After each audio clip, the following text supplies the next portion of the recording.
My friend, great speaking with you. Before I talk about anything that has to do with your music or whatever else, how is the little lady doing? The wife? She's great, man. She's about 6 months pregnant. We got a few months left here, and we're just getting down to the wire. She's teaching me how to work the rice cooker, Fantastic. so that I can make rice for her while she's, a little bit, less able to move around and stuff. So, and I think I did okay. Rice is very important to her. It's a big staple of her diet. So I don't know if I worked it well. She made a detailed report for me, and I tried to follow it to the letter. I don't know how well I did. I'm going to have to ask her for a report. Well, tell her I said hello. And what I other will. things are you preparing as fatherhood is coming closer and closer into your life? Man, well, the house, getting the house kind of ready with the crib and all that kind of stuff. And I don't know, just changing. I'm just, I think we're just like mentally and physically and spiritually preparing ourselves as one should, right? Obviously. We're pretty stoked about it, man. It's kind of like at this point, it's like we want to come out, we want to meet him.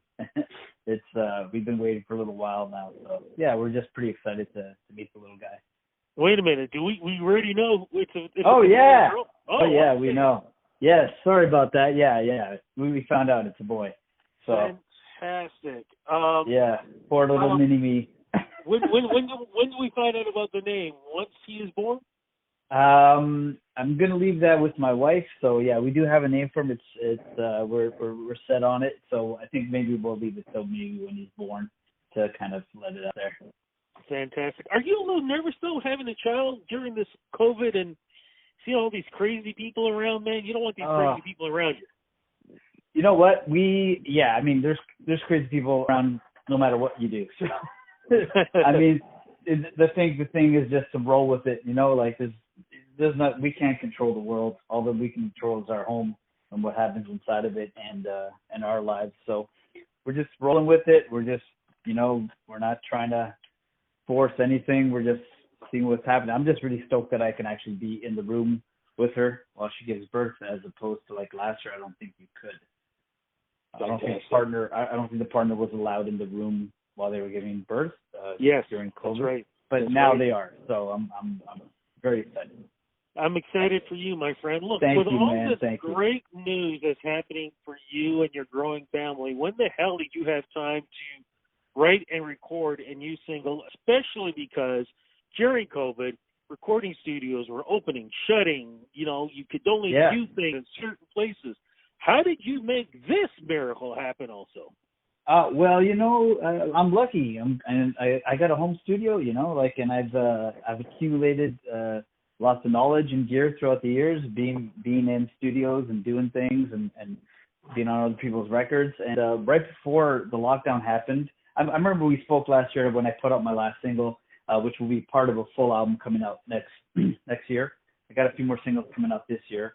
And last year when we spoke, I had gone to Nashville earlier, right before coronavirus hit and all the lockdowns started happening. And I had built my home studio, not like on a timeline or anything, but it just kind of happened that way. So right as lockdown happened, it was just, I had the studio, I had the wife, I had lots of songs kicking around and nowhere to go, no gigs to play.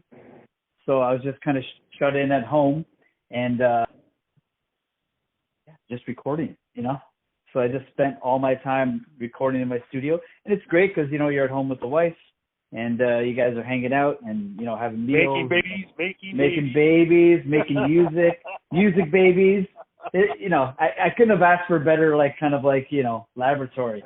It's just been a great experience for sure. Okay, let's get to the new single that you were able to create during this time. What's the song called and lyrically what's it about? The song's called Pendulum, and it's just about, those kind of relationships that aren't really good for you, but yet you keep coming back to them, and they can be in whatever form, business, romantic, sexual, friendship, whatever that relationship is that you kind of know is no good for you, but there's something about it that keeps pulling you back. And eventually, if you're smart or if you're lucky, you get out. But we've all been in those. I push you away and I beg you to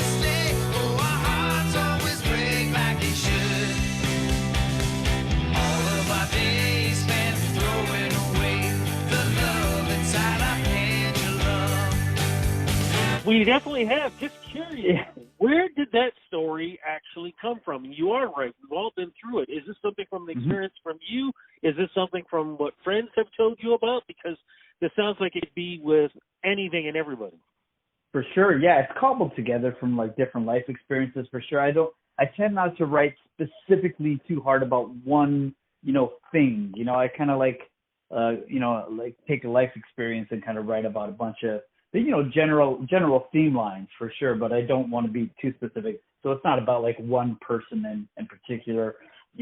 It's a culmination of different experiences, friends' stories, my experiences, and the song kind of just fell into my lap one day as I was heading out the door.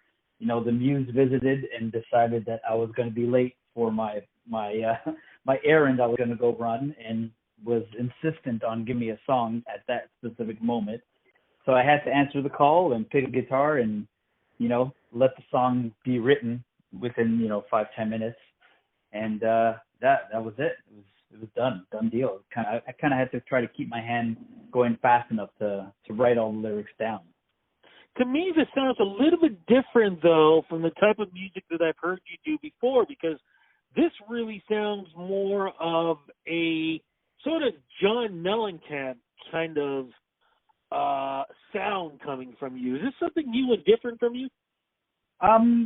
It's all part of my melting pot, for lack of a better term, and this not something I got the Mellencamp thing too. I just with this single specifically, and I hear it now that people have been mentioning it, of course, and it's a compliment. Mellencamp's great.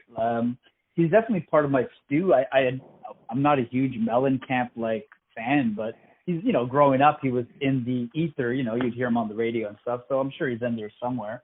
But I mean, it's all part of my stew, that soul, that R&B, that country, the folk, the blues and the old rock music. It's all kind of jumbles together and kind of comes out in this kind of stew that I make. I mean, my next single has got like a big like Otis Redding feel to it, and like horns, and this song has horns too, but they're like an afterthought. And the next song, the horns are like featured prominently on the riffs and stuff. So I mean, it's got more of an old soul sax R&B feel to it for my next single. So I don't really think too much about one direction or not. It's just part of me. So you kind of mentioned, when is this new single, do you think, going to be coming out? And I know you mentioned it earlier, but I'm going to ask again, when is this new EP going to be coming out? For sure, yeah. Next single will be coming out in June. And then I'm going to do another single 3 months after that. And then the next single will be coming out at the same time as the baby. So that'll be a nice, crazy one I've decided to to do for myself. And then the next one will be out like September, October. And then January, February one will be the full album with all these singles and plus a couple more extra songs on there. Now, usually I would ask what's going to be happening tour-wise or whatever, but I don't think you're going to have time for touring. So what is the plan? Are you going to do at least maybe some virtual performances? Because at least you can do that at home, but at the same time, for sure, you're probably going to have the baby crying, and you're going to have to, tell the audience, hold on, I got to go change the diaper or something like that. Yeah, man, you know what? If it rolls that way, I'll change the diaper on the live stream, and if you don't want to watch, you can tune out. No, I'm joking. I've been live streaming the past year since lockdown started every Friday. Right. So I do that every Friday anyway. So I'll just roll with it. And when gigs start happening, whenever they start happening, I'll start playing them. I'm blessed to be in a relationship with someone that is super supportive of me playing live. And, I don't really think anything's going to be an issue, man. Our family's going to roll along and adapt. And, I'm an artist. He's an artist. We're just going to do our art stuff, and the baby's going to have to, roll with us. That's it. Oh, my goodness. Why do I feel like there's a family band going to be created? I'm going to be doing a lot of interviews with this family. So it would make man, and then thank you. And then you can come over for dinner sometime, as soon as we're all allowed to be hanging with our friends. Yeah. Sounds good, my friend. I absolutely love it. Social media, where do we go to follow you? And you kind of mentioned already about the Friday gigs. Again, Talk a little bit one more time. When are the Friday gigs? Friday, what time? And also social media, where do we go to follow you? Sure, man. Every Friday, 6 p.m. I do it on Instagram, Facebook, Twitch, YouTube, all at the same time simultaneously. so you can tune in anytime. You can watch it back after on YouTube and Facebook. And the one-stop shop will be the launching pad is NelsonSobralMusic.com. From there, you can find all the things, the Spotify, the Apple Music, you know, the whatever it is that you need. Instagram. I'm pretty active on Instagram, and yeah, that's it, man. Nice and simple. Brother, you know, it's great to hear all these great things happening for you when a lot of people are going through some tough times. It's good that man. you can show that, yeah, even during this portion of the world, we can still find those lights and those great moments, and you're a perfect example of that in cracking through. So congrats on that, man. Congrats on being such a great representation of good. And also, congratulations on the music, man. I'm looking forward to everything that's happening with you. Keep in touch with me, man. I want to make sure I get a chance to talk to you. The next single, the EP, and also the growing family, too. Say hello to wife for me, man. You just be so. Will do. Thank you, sir. All the best.